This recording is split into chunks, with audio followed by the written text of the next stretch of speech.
పంచాయతీ ఎన్నికల్లో బీఆర్ఎస్ బలపరిచిన అభ్యర్థుల ఘన విజయంపై హర్షం వ్యక్తం చేశారు మాజీ ఎమ్మెల్యే బీరం హర్షవర్ధన్ రెడ్డి. అధికార పార్టీ నాయకులు ఎన్ని భయభ్రాంతులకు గురి చేసినా గ్రామాల ప్రజలు బీఆర్ఎస్ వెంట నిలిచారని స్పష్టం చేశారు. అధికార పార్టీకి ప్రజలు ఓటుతో తగిన బుద్ధి చెప్పారని తెలిపారు.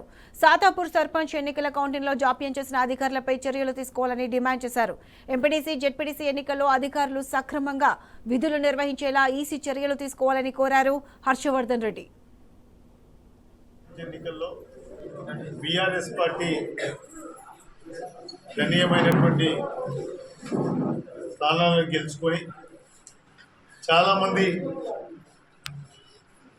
బీఆర్ఎస్ పార్టీ కార్యకర్తలు, నాయకులు, శోభిలాష్ అందరూ కూడా బాగా కష్టపడినారు. గ్రామాల్లో చాలా అధికారంలో ప్రభుత్వం నుంచి రకరకాల వేధింపులున్నా కూడా తట్టుకొని నిలబడి వాళ్ళు ఎంత అధికారం దుర్వినియోగం చేసి భయభ్రాంతులు గురి చేసినా కూడా మళ్ళీ ఈరోజు తట్టుకొని నిలబడినందుకు ప్రతి ఒక్క కార్యకర్తకు నేను శిరస్సు వంచి మరొకసారి ధన్యవాదాలు తెలియజేస్తున్నాను. ఎక్కడెక్కడైతే ఇంకా పార్టీని బలోపేతం చేసుకున్నాం, పార్టీ నిర్మాణం చేసుకుంటాం. పార్టీ ఇంకా రాబోయే జెడ్పీటీసీ, ఎంపీటీసీ ఎన్నికల్లో నియోజకవర్గ స్థాయిలో ఖచ్చితంగా పార్టీని ఇంకా బలోపేతం చేస్తాం. జెడ్పీటీసీ, ఎంపీపీ స్థానాలు కూడా కైవసం చేసుకోవడానికి మా వంతు ప్రయత్నం చేస్తామని కూడా ఈ సందర్భంగా చెప్తా ఉన్నాం.